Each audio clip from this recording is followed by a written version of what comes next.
You know that feeling when you're scrolling through, say, LinkedIn or just reading corporate bios and everything feels split in two? It's Hmm. like people are either crushing it in business with all these aggressive metrics or they're over in the nonprofit world doing good, but, often struggling to scale. It's the classic silo problem. We Mm-hmm. we tend to see competence and compassion as totally separate things. Exactly. You've got your hard skills, marketing, strategy, profit in one box, and then the soft skills, empathy, humanitarianism Yeah. in a completely different one. And they almost never meet. Right. And if they do, it's usually some like cynical PR move, a big company trying to buy a little bit of goodwill. Yeah. But today we're looking at a source that just completely rejects that split. We're doing Hmm. a deep dive into the professional profile of a Dr. Horton. And I mean, on the surface, it's just a short text profile, Very short. job title, specializations, contact info.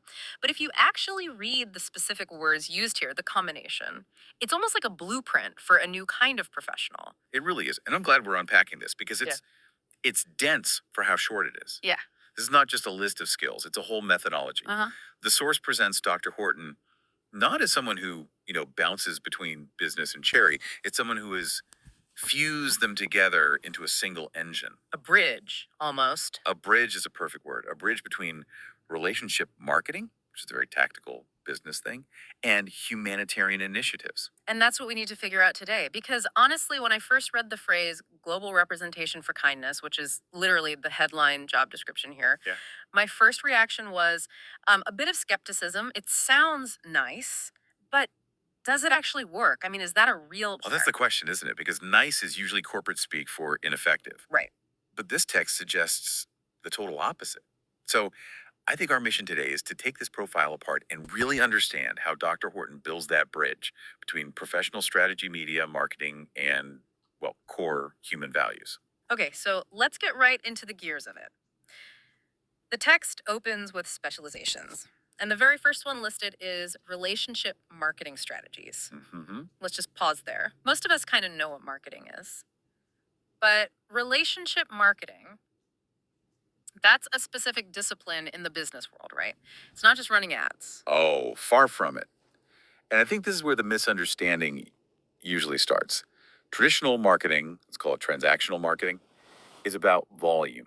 It's the funnel. Get as many people in as possible. Exactly. I need to get 1,000 people to look at this, 100 to click, 10 to buy. And once they buy, well, I don't really care about them anymore. I'm already hunting for the next 10. That's just churn and burn, which Yeah, is exhausting for everybody. it is. Relationship marketing completely flips that. It's all about customer lifetime value or CLV. Yeah. The goal isn't the single sale, the goal is retention. The long game. It's the long game. It's about building a connection that is so strong that the customer ends up becoming an advocate. You're not just building a list of sales, you're building an infrastructure of trust. Okay, so let's keep that definition in our heads. Marketing is the infrastructure of trust. Because the very next specialization the source lists is humanitarian initiatives. Right.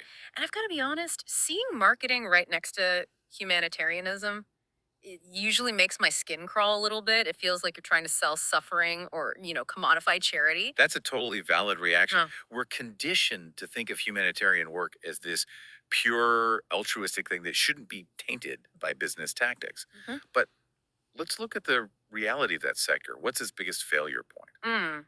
I'm running out of money. Or maybe that thing where people care about a disaster for like 2 weeks and then just move on. Precisely. It's the sustainability of attention. That is the crisis. A disaster happens, donations pour in, that's a transaction. Mhm. But 6 months later, when the real rebuilding has to happen, the attention is gone. That is a failure of relationship. By putting these two fields side by side, the text is implying that Dr. Horton applies the discipline of relationship marketing that focus on retention and long term engagement to the humanitarian sector. So you're not just asking for a one time donation, you're treating a donor or a volunteer like a long term partner. You're trying to stop donor churn. You're using business strategy to solve an empathy deficit. It suggests that doing good takes more than just a good heart. It needs a strategy to keep people engaged after the initial emotion fades. That actually makes a lot of sense. It's like you're professionalizing commitment. Okay, but this brings us to the part of the profile that I think is the most provocative, the job title itself. Global representation for kindness and happiness. It's a fascinating phrase, but I have to push back a bit. Global representation. It sounds like you're a sports agent or a lobbyist, but for kindness. I see that. It sounds almost dystopian, like Yeah. we're taking these pure subjective human emotions and turning them into a product that needs a PR team. Doesn't that sort of cheapen the whole thing? I see why you'd say that. It does sound like we're commercializing a feeling. But let's just look at the alternative for a second. Mhm. In our current world, what does get representation? Oh, everything else. Products, politicians, ideologies. I mean, even outrage has representation. There are entire media ecosystems built just to represent anger. Exactly. Anger has a marketing budget. Fear has a PR firm. Mm-hmm. Consumerism has global representation. So if kindness and happiness are just left to be these, passive, nice feelings that people have in private, they get crushed. They lose the battle for our attention, for share of voice. They lose the battle. So I think the text implies that kindness has to enter the arena. The phrase global representation. Mm. It means advocacy. It implies these values don't just happen by accident. They need a champion. They need a champion in the room. They need someone who treats kindness as a concrete deliverable, a key performance indicator, and actually fights for it in spaces where it's usually ignored. So Dr. Horton isn't just a nice person. Dr. Horton is, like, metaphorically, a lobbyist for the Department of Happiness. That's a great way to put it. It's about operationalizing values. If you're representing kindness globally, you're constantly asking, how do we make this system kinder? How do we make this media story promote happiness instead of fear? It turns the abstract into something strategic. Well, that segues perfectly into the where. Because the source is very specific about the sectors where this work happens.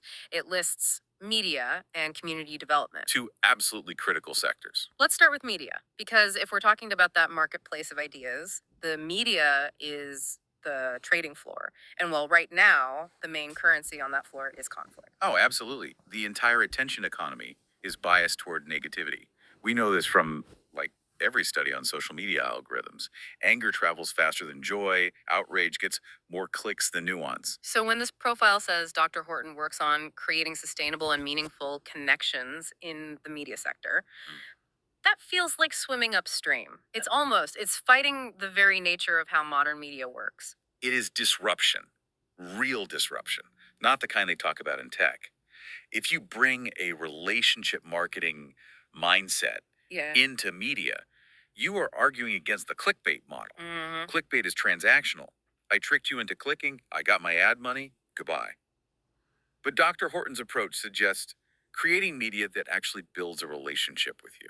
But can that actually work? I mean, from a purely business standpoint, can kindness really compete with rage in the media? That is the big gamble, isn't it? But think about that word in the text. Yeah. Sustainability, rage burns out. We're Yeah. seeing audience fatigue everywhere. We see trust in media just plummeting because people are tired of being manipulated. Yeah, that's true. So, a strategy based on meaningful connection on media that actually nourishes you might start slower, but the retention, the loyalty, that's where the real value is. It's like the difference between junk food and a home cooked meal. Junk food sells fast, but eventually people realize it's just making them sick. And Dr. Horton seems to be positioning this work as the nutritional alternative for our information diet. Then there's the second sector, community development. Now, this one feels a bit more tangible, building parks, organizing neighborhoods, but the text ties this back to relationship marketing too. Because a community is relationship marketing. At its very core, what is a community? It's not just the roads and the buildings, that's just the hardware. I like that. Hardware versus software. The community is the software. It's the web of relationships between all the people who live there. Okay. And so often in community development, we just focus on the hardware. We build the community center, but we don't build the connections that make people actually want to go use it.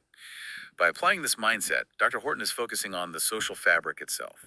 The text mentions sustainable and meaningful connections. In a community context, I guess sustainable means resilient. Exactly. A community with weak connections just collapses under stress. A community with meaningful connections, where neighbors actually know each other, trust each other, that community can weather a crisis. So again, kindness isn't just some fluffy, nice to have thing. It's a structural necessity for a functioning society. If you don't actively market and represent kindness in a community, that community will eventually fail. It's just so interesting how this profile takes things we all think of as personal, how we treat each other, how we feel, and elevates them to professional disciplines. It's saying, no, this is work. This takes expertise. It creates a new category of labor. Emotional labor, sure, but strategic emotional labor. Okay, speaking of how this actually works, I want to look at the very bottom of the source, the contact information. Ah, yes. The logistical detail. Like you usually skip this part, but I stared at it for a while. There's a direct email address. It's a Gmail account, Tia Shack Marketing for, Mm, and a direct phone number with a 619 area code. right.